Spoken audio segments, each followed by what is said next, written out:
Boa tarde, eu me chamo Alan e juntamente com a Sara nós falaremos sobre a tecnologia de processamento do preparado para o suco sólido. Bom, nós falaremos sobre um pouco da definição de acordo com a legislação, falaremos sobre os ingredientes e as etapas da fabricação do produto, com seu respectivo fluxograma, explicando cada etapa do processo. Agora falando um pouco sobre o preparado sólido para suco ou refresco, ele é uma bebida que está descrita no artigo 31 do Decreto 6871 de 2009, a qual é produzido por um processo tecnológico e adequado que assegura sua apresentação e conservação até o momento do consumo. O outro conceito que nós temos para o preparado sólido é que são bebidas dissolvidas em água fria, simulando o sabor de suco da fruta natural.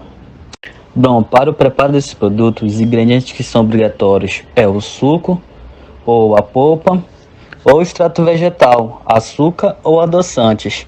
E temos também os ingredientes opcionais, que são os aromas, os acidulantes, os corantes que vão dar a cor, os conservantes que vão conservar esse alimento, e os estabilizantes que vão fazer com que esse preparado permaneça na sua forma. Aqui nesse slide eu vou apresentar para vocês um pouco sobre as etapas de fabricação do preparado sólido. Eu montei esse fluxograma mostrando cada etapa até o produto final. Bom, nós temos o início, temos a matéria-prima, da matéria-prima vai passar por uma inspeção e seleção, depois vai passar por uma lavagem, depois da lavagem vai para uma trituração e extração, que é retirado o suco. Temos a homogeneização, que vai fazer com que esse suco fique bem homogeneizado, uma forma assim homogênea. Temos a pasteurização, depois seguidamente a evaporação, a formulação, o secamento, o empacotamento, o armazenamento e o produto, que é o produto final, que é o preparado sólido. Mais adiante eu vou explicar cada etapa dessa e como é que funciona os equipamentos. Falando um pouquinho sobre matéria-prima, para fazer esse preparado sólido nós temos diversas frutas que podemos fazer. Temos o caju, temos limão, laranja, abacaxi, uva, morango, uma variedade de frutas. Cada fruta ela passa por um processo específico, então a gente vai tentar abranger nosso trabalho de uma forma geral sobre o processo, né? Agora falando um pouquinho sobre a questão da inspeção e seleção, a matéria-prima para a obtenção da polpa, ela deve ser a fruta sã e madura, então deve manter as características físico-químicas e organolépticas, não deve apresentar nenhuma sujeira, pedaço de inseto, parasito, nenhum resíduo de casca e semente. Nessa etapa, as frutas impróprias, podres e as partes defeituosas são descartadas, como também pedaços de folhas, caules, pedras e etc. Os frutos devem estar maduros, de modo que se obtenha o máximo de rendimento em sólidos solúveis e as melhores características de sabor e aroma. Os funcionários que vão realizar essa etapa devem ser bem treinados e o local bem iluminado. Aqui a gente tem um exemplo das fases da maturação do alimento, onde o adequado é que esteja na fase D. E temos uma parte conceitual do que seja maturação e do que seja a fase de senescência. Essa fase aqui de maturação é aquela etapa que a correção do desenvolvimento das frutas, a redução da acidez e a astringência, melhorando as características sensoriais. Então o sabor é melhor, o odor, a coloração e a doçura. Então quando o fruto está maduro, ele é o mais adequado para fazer esse preparado sólido, por conta dessas características. Mas em contrapartida, quando o produto está muito maduro, ele está naquela fase de senescência, que é quando é uma etapa posterior ao amadurecimento, quando o produto já encontra em processo de degradação. Então ele não é adequado para o processo do preparado. Após o processo de inspeção e seleção, o produto ele vai ser lavado e passar por um processo de limpeza. As frutas devem ser pré-lavadas em água limpa para serem retiradas sujidades que vêm do campo, como terra e areia. A lavagem deve ser feita em duas etapas. Uma pelo banho por imersão, que é a etapa da lavagem, onde os frutos vão ser submetidos à imersão em tanques contendo água clorada por um determinado tempo. A solução de cloro ela pode ser obtida com o uso de sanitizantes próprios para alimento, facilmente encontrado no mercado e que possuem o cloro como ingrediente ativo. A quantidade de cloro a ser adicionada à água dependerá da porcentagem de cloro ativo do produto comercial. E temos também a outra fase, que é a fase da aspersão ou simplesmente de ateamento de água, que é a etapa de lavagem por meio de enxágue para a remoção das impurezas remanescentes, além da retirada do excesso de cloro. Esse banho deve ser feito com água tratada de 5 a 10 litros, através de bicos atomizadores, onde é pulverizado água tratada em quantidades ideais, retirando o excesso do cloro da lavagem anterior, sem desperdício de água. Após a lavagem e limpeza desses frutos, agora vai passar por um processo de trituração e extração, ou despulpamento, que vai ser um processo utilizado para extrair a polpa da fruta do material fibroso, das sementes e do resto das cascas. Conforme a fruta escolhida, o despolpamento ele deve ser precedido da trituração do material em desintegrador ou liquidificador industrial, como é no caso do abacaxi.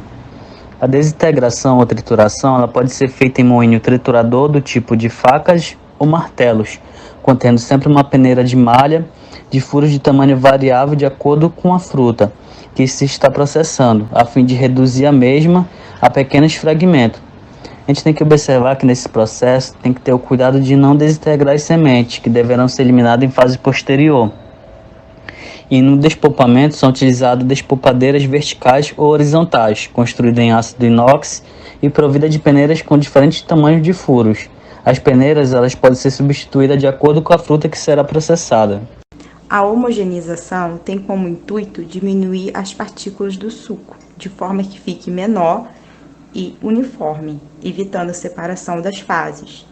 Como vocês podem ver na animação, quando o concentrado passa, as partículas presentes em um fluido passam através de uma válvula de homogeneização. São subdivididas em partículas menores, de 0,01 a 2 milímetros.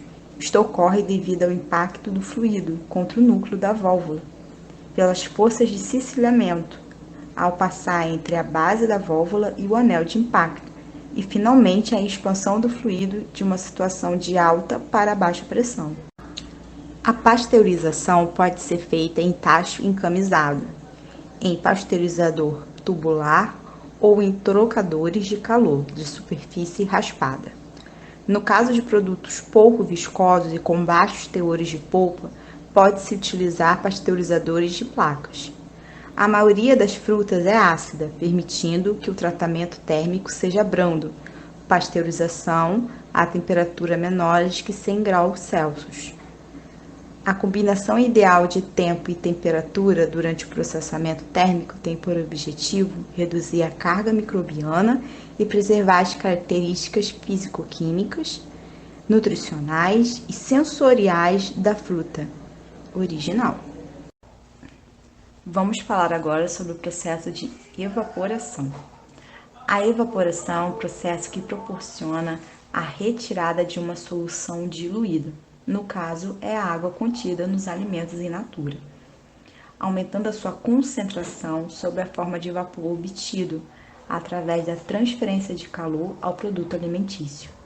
O equipamento utilizado é o evaporador, que consiste em uma câmara, dentro do qual existe um trocador de calor com aquecimento indireto, que proporciona um meio de transmissão de calor ao produto por meio de vapor a baixa pressão.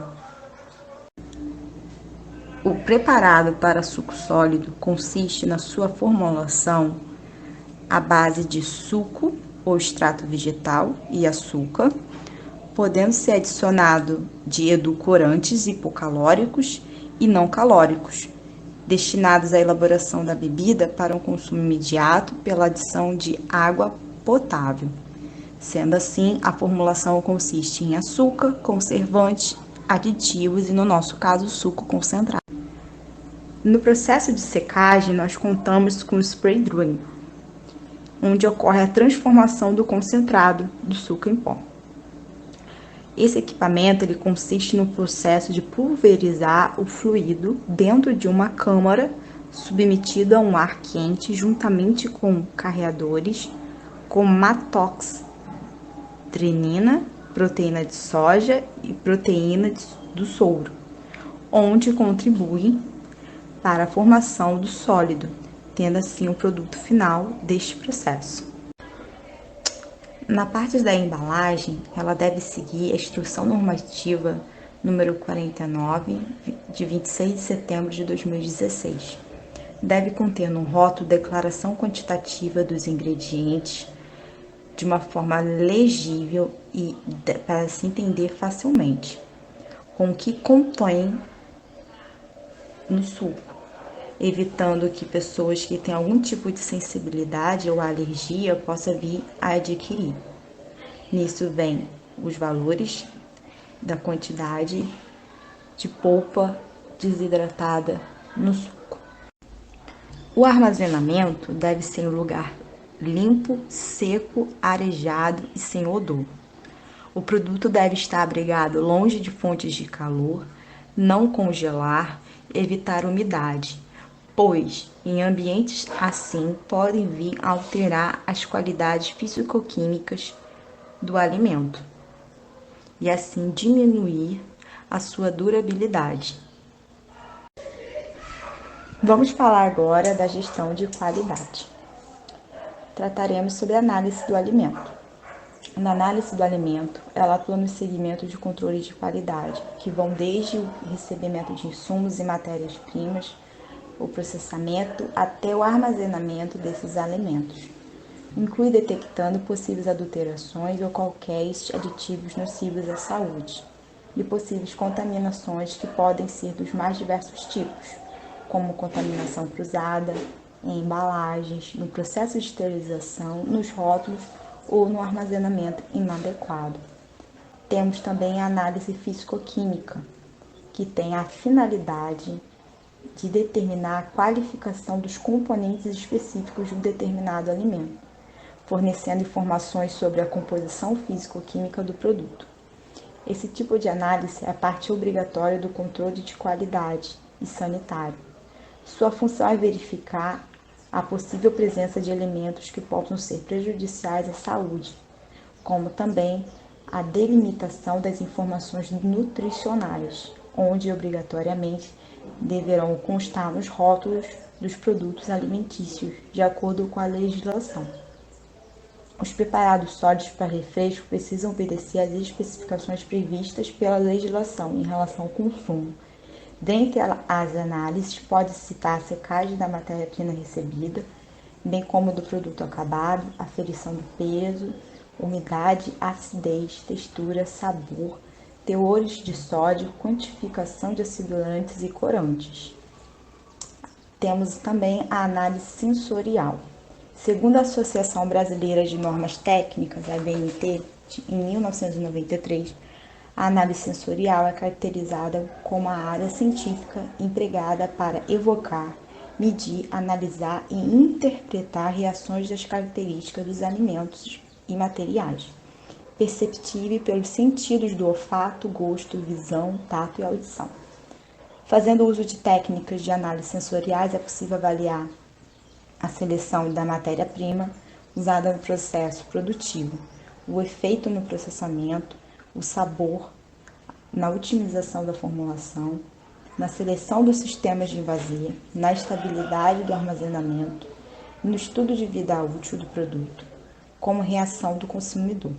São criados métodos avaliativos diferentes, com o objetivo de uma melhor adequação ao produto. Tais métodos apresentam características que simulam finalidade da análise.